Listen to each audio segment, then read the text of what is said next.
Hello दोस्तों, नमस्कार। स्वागत है आपका सक्सेस इन हिंदी अकेडमी। देखो दोस्तों, हम बात करेंगे HPSC PGT हिंदी का जो लिखित पेपर होगा उसकी तैयारी कैसे करें।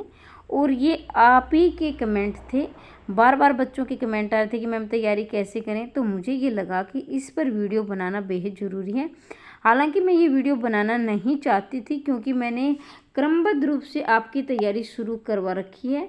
मैं 11 वीडियो डाल चुकी हूँ, जिसमें आपकी आरो भाग 1, ठीक है, जिसने नहीं देखी है वो देख लेना। आरो भाग 1 है, 11 वीडियो में डाल चुकी हूँ, तो वो आप अवश्य देखें। तो आपके फ़ायदे की है। आगे भी क्रमबद्ध रूप से आगे चलेंगे, न कि फिर पीछे चलेंगे, ठीक है। तो एक ही वीडियो को मैं बार बार नहीं बनाऊंगी, वो आप देख लेना अपने जो आपको चाहिए आपके अनुसार, ठीक है। तो देखिए, मतलब कि ये है कि हो सकता है, ये मैं कहना चाहूँगी, अपना संशय दूर करना चाहिए। अगर आपको किसी भी प्रश्न से संबंधित है, दूर करना चाहिए। आपको वैसे कहीं अपनी बुक से या फिर कहीं साइट से या अपने दोस्त से, अपने टीचर से लेना चाहिए सलाह, मैं ये कह रही हूँ। लेकिन एक बात सोचो, जब आपने एग्ज़ाम दिया है और क्वालिफाइड भी किया है, कुछ बच्चे किसी कारणवश से रह गए हैं, कोई बात नहीं, आपने आगे की तैयारी करें, कहीं ना कहीं आपका भी हो जाएगा। आपके लिए भी भगवान ने कोई ना जो निर्धारित कर रखी है। अगर आपने ईमानदारी से मेहनत की है तो, और आगे भी करते रहेंगे, तो ज़रूर आप कहीं ना कहीं कामयाब हो जाओगे, ठीक है। तो निराश ना हो, उनके लिए बोल रही हूँ बार बार।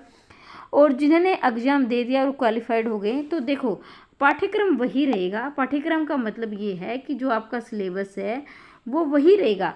सिर्फ सिलेबस से तो वही रहता है, लेकिन पैटर्न है, उस पर ध्यान देंगे। पैटर्न आपका बदलेगा। अब पैटर्न क्या बदलेगा? अब तक आपने OMR का, यानी OMR बेस 4 विकल्प थे आपके सामने, 5वां तो वो था जो आपको, जिसका जवाब नहीं देना, वो भरना था, ठीक है। ये सभी जानते हैं, बार बार मैं इसका जिक्र नहीं करूँगी, लेकिन थोड़ा सा करना भी जरूरी है। OMR का आपका मतलब विकल्प के अनुसार आपके जो 4 विकल्प दिए थे, आपके जो आपको सही लगना वो भरना था अब तक, तो ठीक है। ऑब्जेक्टिव मतलब ऑब्जेक्टिव था। अब होगा आपका सब्जेक्टिव, यानी सब्जेक्ट का मतलब है लिखित पेपर होगा आपका। लिखित अब आपको लिखना है, ठीक है। लिखित अब तक जो भी था आपका एग्जाम था, लेकिन अब आगे की बात सुन लीजिए। आगे होगा आपका लगभग 150 नंबर का, ठीक है, 150 का ही होगा। और मुझे नहीं लग रहा कि आप पैटर्न में बदलाव होगा। मैं अपने अनुसार बता रही, हो सकता है कि कोई बदलाव हो भी जाए, तो जैसे बदलाव होगा तो मैं आपको सूचित भी कर दूंगी, जैसा भी बदलाव होगा। लेकिन अब तक मुझे नहीं लग रहा कि इतने कम समय में कोई बदलाव करने वाली है। HPSC आपका वही रहेगा पैटर्न 150 नंबर का। उसमें क्या है कि लगभग आपके 15 क्वेश्चन होंगे। तो अब ये नहीं कि, मतलब मैं कह रही हूँ कि 15, हो सकता है कि आपके प्रश्न 10-10 नंबर के भी हो सकते हैं, 5 के भी हो सकते हैं, भी 2 है, इसका मैं कोई दावा नहीं करूँगी। कहीं आप होगी, मैम आपने तो 10 नंबर के बताए थे, हमारा तो 5 का आ गया, आपने तो 2 के बताए थे, 8 का आ गया, तो ये मैं नहीं कहूँगी। लेकिन आपका होगा अब लिखित पेपर, ये तो सबको श्योर है, सबको पता है, ठीक है। ये भी सभी को पता है कि आपका जो होगा सिर्फ और सिर्फ आपका सब्जेक्ट आएगा। क्योंकि एक अभ्यर्थी का एक कमेंट आया था कि मैम कॉमन पे भी आएगा, यानी कॉमन में जो होते हैं आपके अदर सब्जेक्ट होते हैं, जैसे इंग्लिश है, मैथ है, रीजनिंग है, हरियाणा जीके जो भी है, ये आप समझ गए होंगे, वो बिल्कुल भी नहीं आएगा, ठीक है। मैं बार बार बोल रही हूँ, ये अब सिर्फ और सिर्फ आपका सब्जेक्ट आएगा, ठीक है। सब्जेक्ट जो आप हिंदी से करें तो हिंदी, इंग्लिश से करें तो इंग्लिश, ये मतलब आपका जो जो आपने पोस्ट ग्रेजुएट में जो आपका सब्जेक्ट है, जो आपने ले रखा है, जिसमें आपने फॉर्म फिल किया है, ठीक है, तो वो आपका सब्जेक्ट आएगा, ठीक है। और अभी भी अगर किसी को पाठ्यक्रम में डाउट है, हो सकता है कि किसी अभ्यर्थी ने सिर्फ और सिर्फ यूट्यूब पर रहकर तैयारी की, उसे पता नहीं हो भाई, किसी भी कहीं से पढ़ रहे थे आप, किसी भी टीचर के पास, तो हो सकता है उसके मार्गदर्शन में पढ़ रहे हो और आपने पाठ्यक्रम देखा ही नहीं हो।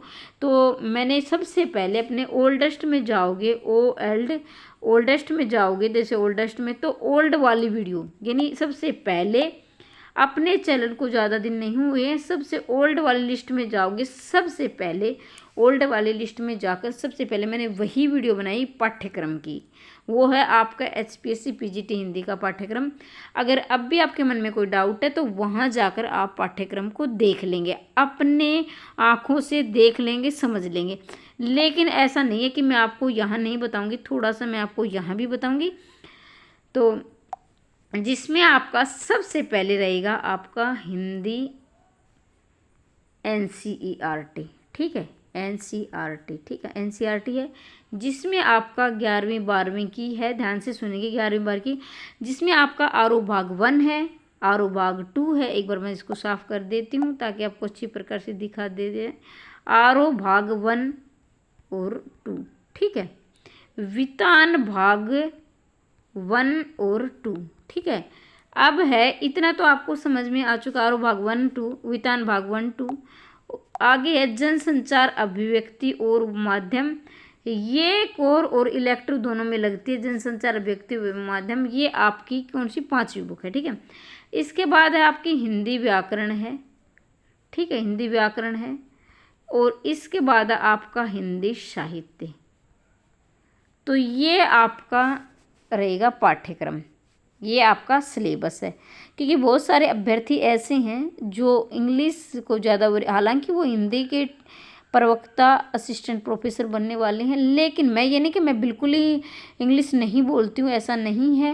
मैं भी बहुत सारी वीडियो, बहुत सारे शब्द बोलती हूँ, लेकिन मुझे जहाँ तक लग रहा है कि हमें हिंदी की जानकारी भी होनी ज़रूरी है।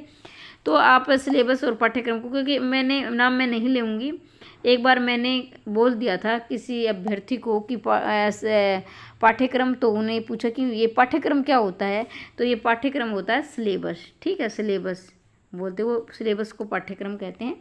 तो ये ध्यान में रखेंगे। तो आपको वो करनी है।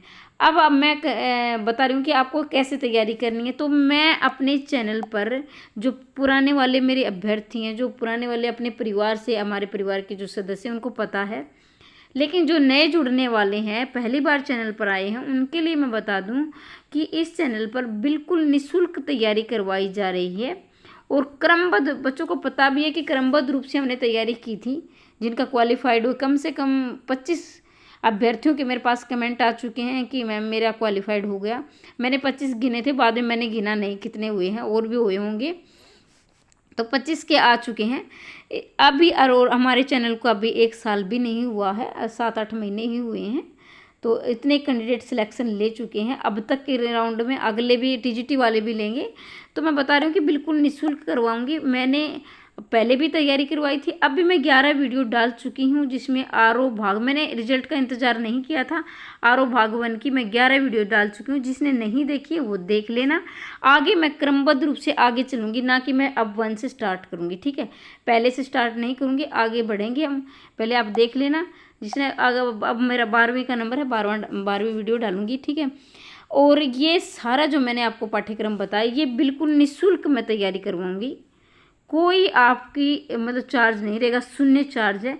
अगर आप हमारे साथ जुड़कर तैयारी करना चाहते हो तो चैनल को सब्सक्राइब कर दे, वीडियो को लाइक कर दे और शेयर कर दे। 1 मिनट आपका और लेना चाहूँगी, अगर कोई बच्चा एचटेट का है, एचटेट TGT PGT का, उसको भी शेयर कर देना। एचटेट TGT PGT की निःशुल्क तैयार रहेंगी, और हो सकता है किसी अभ्यर्थी ने EMRS का फॉर्म भर रखे हों, क्योंकि भाई सभी तरह हाथ आजमाना पड़ता है, सरकारी नौकरी सबको प्रिय होती है। तो TGT PGT MRS की जो तैयारी करें उनके लिए भी बहुत सारी कॉमन है, जो साहित्य कॉमन है, तो वो भी निःशुल्क ही रहेगा, उसकी भी हम तैयारी करेंगे। KVS की भी आने वाली है, जिनका नहीं हुआ वो KVS की भी तैयारी करेंगे। तो ये भी उनको भी शेयर कर देना कि मैम KVS की तैयारी बिल्कुल निःशुल्क करवा रही है, ठीक है। अब बात ये रही, अब देखने वाली बात ये कि बार बार मैं बता चुकी हूँ कि पैटर्न आपका क्या रहेगा। अब आपको करना क्या है मैंने तो बता दिया आपको, लेकिन आपको कैसे तैयारी करनी है मैं बार बार बोल रही हूँ कि मैं आपके सिर्फ प्रश्न उत्तर करवाऊंगी, ठीक है, मैं आपके प्रश्न उत्तर करवाऊंगी, जो जहाँ तक मुझे लग रहा है कि ये बनेंगे मैं अपने। लेकिन आपको क्या करना है, NCERT के पाठ आपको खुद पढ़ने हैं। मैं आपको NCERT के पाठ नहीं पढ़ाऊंगी। क्यों नहीं पढ़ाऊंगी? क्योंकि उसमें आपका समय बर्बाद होगा। इसलिए होगा कि आप छोटे बच्चे तो हो नहीं प्राइमरी स्तर के कि आपको पहले पाठ पढ़ा जाए फिर आप पढ़ोगे, तो आप मेरे से भी ज़्यादा क्वालिफाइड होंगे कुछ अभ्यर्थी। ऐसा नहीं है कि हो सकता है कि भाई जो PhD वाले भी देख रहे हो इस वीडियो को, क्योंकि मेरी PhD अभी नहीं हुई है, तो मैं उनको यही कहूँगी कि आप पाठ खुद पढ़ेंगे, मैं नहीं पढ़ाऊँगी। अपनी समझ के अनुसार अब प्रश्न कैसे बनेंगे, प्रश्न इसलिए बनेंगे, जैसे मान लीजिए नमक का दरोगा पाठ है, तो आप नमक के दरोगा की कहानी लिखिए अपने शब्दों में। आप अगर उसकी जो भी इसमें नायक है अभी जो भी है उसमें आप वंशीधर माफ़ी चाहूँगी, थोड़ा दिमाग से निकल गया था, वंशीधर है उसमें, तो वंशीधर की जगह आप होते तो आप क्या करते। तो जब भी आप पाठ पढ़ने बैठें तो ये नहीं कि आप रटने बैठ जाओ, आप अपने दिमाग को खोल कर पढ़ेंगे और ये पढ़ेंगे कि आप उसमें, जैसे आप फिल्म देखते हो ना, तो आपके अंदर एक जोश जुन, जैसे देशभक्ति फिल्म देखते हो आप सनी देओल की, तो अपने जोश गदर 2-1 जो भी देखते हो तो जोश जुनून जाग जाता है ना, उस अपने आप को उस कैरेक्टर में ढाल लेते हो। ठीक है, अब कोई लड़कियाँ है तो वो नायिका में ढाल लेंगी भाई, अभिनेत्री में, या जिसको एक्टर नहीं बोलते हो, या अभिनेता में ढाल, लड़का होगा तो वो लड़के में ढाल लेगा। तो उसी प्रकार जब आप कहानी पढ़ो, कुछ भी कोई भी कहानी और भाग 1-2 जो भी है, तो अपने आप को उस कैरेक्टर में ढालो। ठीक है, उसमें डालो, अगर मैं यहाँ होता तो क्या करता, अगर मेरे साथ ये परिस्थिति ऐसी करनी है, जैसे न जूझ है, ठीक है, आपके में जूझ पाठ है, तो उसमें आपको देखना है कि अगर मैं यहाँ होता तो क्या करता, कुछ मैं अगर मेरे अंदर ये मेरे ज़िंदगी में ये परिस्थिति आ जाती तो मैं क्या करता। तो आपको अपनी समझ के अनुसार, क्योंकि प्रश्न ऐसे बनेंगे, ध्यान देंगे एक बार आप कि अपने कहानी को अपने शब्दों में लिखिए।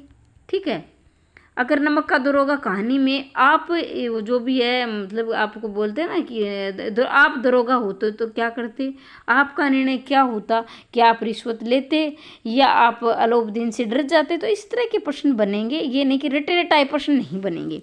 हालांकि मैं कोशिश करूँगी, रटना नहीं है, बार बार बोल रही हूँ, उस पाठ को समझ के पढ़ना है और पाठ की समीक्षा पढ़ना है, पाठ का उद्देश्य पढ़ना। अब रजनी को देखें, रजनी, अब लड़कियां अगर देख रही हो सकता है कि ये देखे आप रजनी की तरह, रजनी मान लीजिए आपका नाम रजनी है, आप रजनी की तरह होते तो क्या करते, क्या आप उनका मतलब ये जो ट्यूशन की समस्या उठाते। तो इस कहानी को अपने शब्दों में लिखिए, इस कहानी का उद्देश्य क्या है। तो ये नहीं कि मैं तो पटकथा आप कहानी बोल रहे हो, मतलब जो भी है पटकथा है, कहानी है, अपने शब्दों में लिखिए इस कहानी का उद्देश्य क्या है। तो ये आपकी समझ के प्रश्न आएंगे, अब आप रटोगे नहीं, अपनी समझ के प्रश्न आएंगे। और इस बात को नेगेटिव ना लें, ये पॉजिटिव बात है, क्योंकि आपको इतना लंबा चौड़ा पाठ्यक्रम नहीं करना है। एनसीईआरटी को अच्छी प्रकार से तैयारी करेंगे, व्याकरण की अच्छी थोड़ी समझ रखेंगे, और इसके साथ ही आप साहित्य के, अब देखो ये आ गया, आपको नहीं कोई बोलेगा मैम आपने तो साहित्य का तो बताया नहीं। अब छायावाद का कोई की 4 विशेषताएं लिखिए, 2 विशेषताएं लिखिए, द्विवेदी की 4 विशेषताएं लिखिए, या फिर आप प्रयोगवाद की भाषा शैली लिखिए, नई कविता का उद्देश्य लिखिए। इस प्रकार से आपके प्रश्न बनेंगे, तो आप समझ गए होंगे। तो वीडियो को देखें, अभी जाना नहीं, 1-2 मिनट में आपका बोल लूँगी, लेकिन वीडियो को ज़्यादा से ज़्यादा शेयर कर देना, चैनल को सब्सक्राइब कर लेना और लाइक कर देना पसंद है। इसी प्रकार से तैयारी करवाऊँगी, निःशुल्क करवाऊँगी। और आप टेलीग्राम से अवश्य जुड़े, टेलीग्राम का लिंक मैं डिस्क्रिप्शन में दे दूँगी, या फिर आप चैनल के अबाउट में जाओगे, ABOUT अबाउट में जाओगे, तो वहाँ मैं आपको प्रश्न, जो भी प्रश्न मैं बनाऊंगी वो आप मैं शेयर करती रहूँगी, वहाँ से आप PDF प्राप्त करते रहेंगे। प्रतिदिन मैं PDF भी डालूंगी। इसके साथ ही मैंने आरो भाग 1 के 11 चैप्टर डाल दिए, अब मैं 12वां चैप्टर डालूंगी, वो आप तैयारी करें। फिर भी आपके मन में कोई संशय है या डाउट है तो कमेंट बॉक्स में अवश्य लिखें। वैसे मैंने पूरी कोशिश की है कि आपके डाउट क्लियर करने की, लेकिन हो सकता है कि किसी अभ्यर्थी के मन में अब भी कोई डाउट रह गया, तो ज़रूर कमेंट बॉक्स में लिखेंगे, मैं या तो कमेंट में जवाब दे दूँगी। हो सकता है कि हर का कमेंट में जवाब समझाना मुश्किल होता है, तो एक वीडियो और लेकर आ जाऊँगी आपके लिए। तो आज के लिए दोस्तों इतना ही, चैनल को सब्सक्राइब कर दे, वीडियो को लाइक करते हैं। मिलते हैं अगली वीडियो में, तब तक के लिए हंसते रहिए, मुस्कुराते रहिए। जय हिंद, जय भारत।